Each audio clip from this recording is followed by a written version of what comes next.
Olá pessoal, a receita que eu vou mostrar hoje é o creme suíço, ou creme de confeiteiro como é conhecido. É um creme de textura firme e é muito usado por padeiros e confeiteiros para rechear tortas, bolos, pães e outras mil variedades. Até mesmo puro é uma ótima opção de sobremesa. Acompanhe passo a passo e no final já deixe o seu gostei. Vamos lá? E para fazer o creme eu vou utilizar 2 colheres de sopa de amido de milho, 300 ml de leite, 200 gramas de creme de leite, 20 gramas de chocolate branco, sempre escolhendo do melhor, uma gema de ovo peneirada, sem a pele, 200 gramas de leite condensado e também vou usar essência de baunilha. E agora numa panela eu vou despejar todos esses ingredientes e nós vamos misturá-lo. Começo pelo leite, que é as 300 ml de leite, as 200 gramas do leite condensado,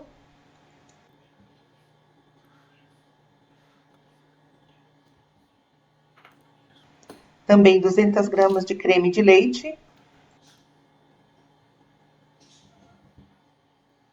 uma gema de ovo já peneirada sem a pele,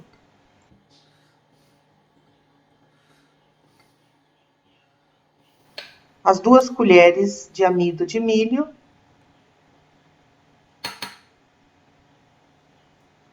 e as 20 gramas de chocolate branco ao leite. E esse chocolate é bom sempre colocar do melhor. E agora é só misturar bem para dissolver todos esses ingredientes.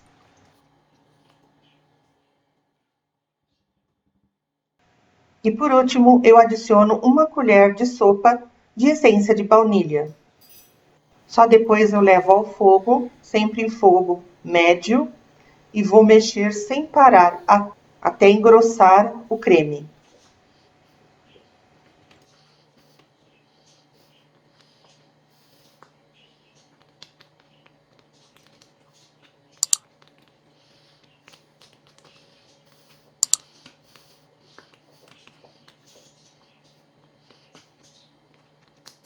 Faça esse creme que você vai adorar. E olha como que está no final. Quando ele já estiver com uma consistência bem firme, demorando para cair e formando desenho em cima, é porque já está pronto. E aí é só desligar do fogo. Ainda quente, eu despejo no refratário, de preferência tem que ser de vidro. Depois eu cubro com um plástico ou filme plástico. E vou levar à geladeira para permanecer gelando pelo menos por 5 horas. O bom é você sempre fazer de um dia para o outro quando você for utilizar esse creme, porque ele ganhará melhor consistência depois de gelado. E olha como ficou, gente. Cremoso e macio para você usar em suas receitas e sobremesas. E se já gostou, já deixe o seu like, inscrevendo-se no canal e compartilhe. E muito obrigado, pessoal. Até o próximo vídeo.